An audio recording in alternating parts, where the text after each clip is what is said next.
হেই welcome everyone. Market column এখানে ভালোভাবে react করছে, মানে মাইনাসে চলে আসছে, যেটা আসার কথা কেউ জন্য যে পরিমাণ পাম্প করছিল সেইখানে কোনো বটম লাইন আসছিল, তাহলে এখানে কোনো হোল্ড করার প্রশ্নই আসে না। তো এখান থেকে যদি আমরা বিটিসিতে যাই, এখানে কলাম ডাউন আসা শুরু করেই দিছে, মানে কালকের আগের দিন তো একটু ডাউন হয়েছিল, কিন্তু এখন কলাম একটা ভালো সাপোর্ট জোনই আছে। এইখান থেকে যদি ব্রেক করে তাহলে তুমি দেখতে পারবা এই পজিশনে এসে হোল্ড করবো, তাছাড়া কলাম আর কোনো লাইন এখানে নাই।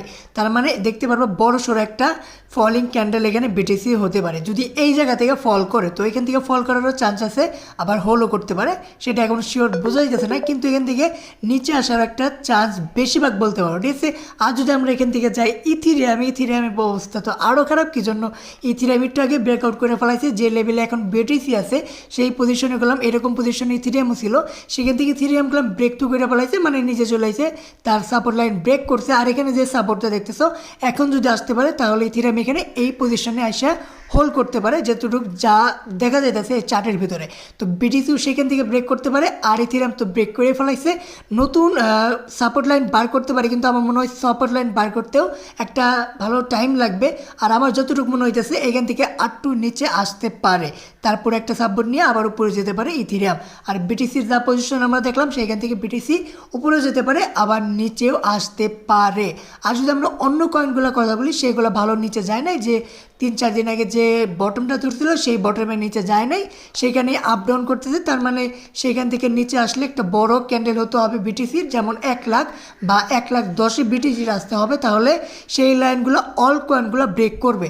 যেমন অল কয়েন আমরা যে সাপোর্ট লাইনটা এখন দেখতেছি, মানে এই সাপোর্টও যদি অল কয়েন আসে, এখন তো এই কয়েনটা ভালোই আছে, বেশি নিচে নামে নাই, কিন্তু অন্য কয়েনগুলো আমরা যদি দেখি সেগুলো গেলাম অতিরিক্ত নিচে চলে এসেছে। যেমন এই কয়েনটা 36 সেন্ট যে লাইনটা দেখতে পারতো, সেটা যদি ক্রস করে আরও নিচে আসছে এই কয়েনটা, তাহলে তুমি ওইখানে বিটিসি 10,000-এর নিচে চলে আসবো।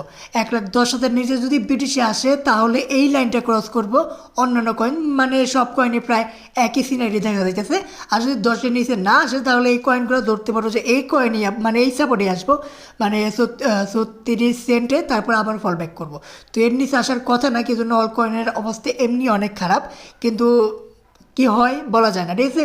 তো বিটিসি ভালো পারফরমেন্স করতে পারে, এখান থেকে ফলও করতে পারে, আবার উপরেও যেতে পারে, কিন্তু আমার মনে হয় ফল হওয়ার চান্সটা একটু বেশি। এখান থেকে আর কত বড় র্যালি করবো, কি জন্য রিসেন্টলিতে গেলাম বিটিসি তার অল টাইম হাই ক্রস করে ফেলাইছে।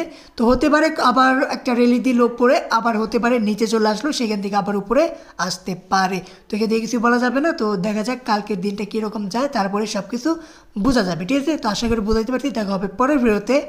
বাই।